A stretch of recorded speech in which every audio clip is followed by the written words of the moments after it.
Assalamualaikum warahmatullahi wabarakatuh. Perkenalkan, nama saya Adolfina Regina Syane Oyutun. Di sini saya akan mempresentasikan tentang aspek osteomielitis. Untuk definisinya, osteomielitis dapat didefinisikan sebagai suatu kondisi inflamasi tulang yang berawal dari infeksi ruang medula dan dengan cepat melibatkan sistem Haversian, kemudian meluas sehingga melibatkan periosteum daerah sekitar. Kondisi ini dapat dikategorikan menjadi akut, subakut, dan kronis tergantung pada gambaran klinis.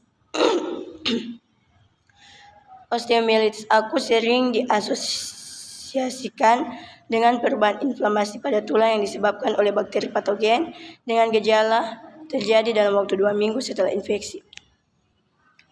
Untuk klasifikasi menurut kejadiannya osteomielitis ada 2, yaitu 1. Osteomielitis primer, penyebaran secara hematogen di mana mikroorganisme berasal dari fokus di tempat lain dan beredar melalui sirkulasi darah. 2. Osteomielitis sekunder adalah terjadi akibat penyebaran kuman dan sekitarnya akibat dari bisul, luka, fraktur, dan sebagainya. Berdasarkan lamanya infeksi, osteomielitis dapat dibagi menjadi 3 antara lain. 1. Osteomielitis akut, yaitu osteomielitis yang terjadi dalam 2 minggu sejak infeksi pertama atau sejak penyakit dahulu timbul. Osteomielitis akut ini biasanya terjadi pada anak-anak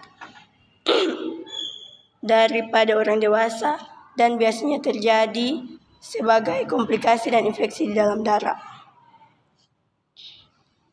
2. Osteomielitis subakut, yaitu osteomielitis yang terjadi dalam 1-2 bulan sejak infeksi pertama atau sejak penyakit pendahulu timbul. 3. Osteomielitis kronis, yaitu osteomielitis yang terjadi dalam 2 bulan atau lebih sejak infeksi pertama atau sejak penyakit pendahulu timbul. Osteomielitis subakut dan kronis biasanya terjadi pada orang dewasa dan biasanya terjadi karena ada luka atau trauma. Untuk etiologinya, penyebab utama osteomielitis adalah bakteri Staphylococcus aureus. Bakteri tersebut bisa terdapat di kulit atau di hidung dan umumnya tidak menimbulkan masalah kesehatan. Namun saat sistem kekebalan tubuh sedang lemah karena suatu penyakit, maka bakteri tersebut dapat menyebabkan infeksi. Untuk tanda dan gejala, manifestasi klinis meliputi demam, bengkak, nyeri, dan keterbatasan gerak. Tulang yang paling terpengaruh dalam tibia, tulang paha, dan tingkat lebih rendah dari tungkai atas. Kekambuhan infeksi terjadi pada pasien dengan fraktur dan perubahan keselarasan segmen fraktur. Diperkirakan bahwa tulang terinfeksi antara 1 dan 2% dari operasi muskuloskeletal. Gejala osteomielitis dapat terjadi secara akut atau kronis. Berikut ini adalah penjelasannya. 1. Osteomielitis akut. Osteomielitis jenis ini terjadi secara mendadak dan berkembang dalam waktu 7-10 hari. Yang kedua, osteomielitis kronis. Osteomielitis kronis dapat terjadi tanpa menimbulkan gejala selama beberapa bulan, bahkan tahun, sehingga terkadang sulit untuk dideteksi. Osteomielitis jenis ini juga dapat terjadi akibat osteomielitis akut yang sulit ditangani dan terjadi secara berulang untuk waktu yang lama. Untuk penata laksanaannya, antibiotik dapat diberikan pada individu yang mengalami patah tulang atau luka tusuk pada jaringan lunak yang mengelilingi suatu tulang sebelum tanda-tanda infeksi timbul. Apabila infeksi tulang terjadi, diperlukan antibiotik agresif. Komplikasi osteomielitis akut meliputi: yang pertama, osteomielitis berulang; yang kedua, osteomielitis kronis; yang ketiga, amyloidosis; yang keempat, perubahan ganas; yang kelima, deformitas ortopedi permanen; dan yang keenam, impotensi fungsional. Pada pengkajian osteomielitis, diagnosis, perencanaan, tindakan, implementasi, dan evaluasi, penulis menyusun asuhan keperawatan tersebut dengan pendekatan perencanaan dan intervensi yang berbeda.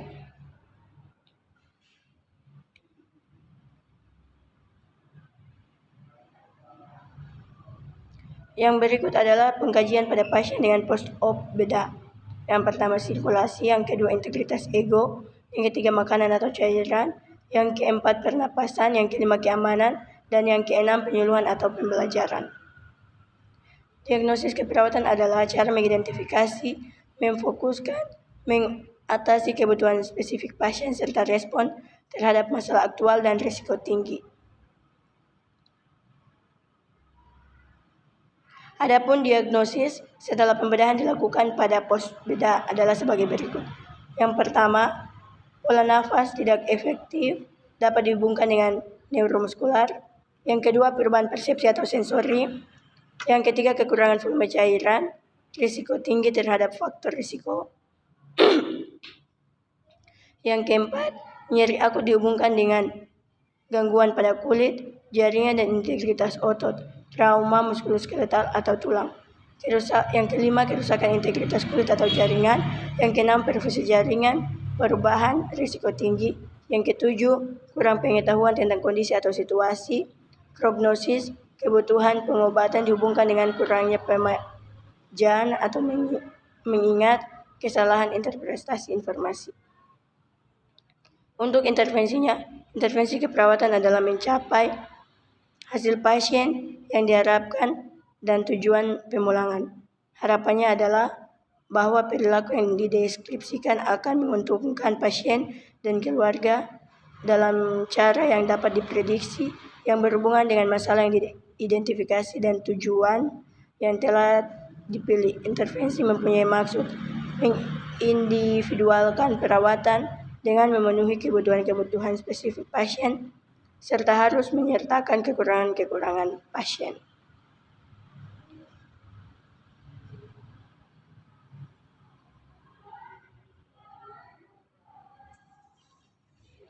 Yang berikut adalah pola nafas tidak efektif dapat dihubungkan dengan neuromuskular, ketidakseimbangan perseptual atau kognitif, meningkatkan ekspansi paru dan energi.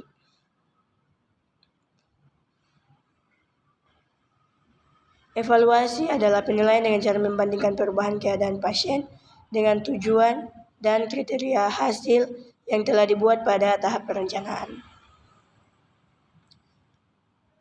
Untuk evaluasi, yang pertama subjektif respon subjektif klien terhadap tindakan keperawatan yang telah dilaksanakan dapat diukur.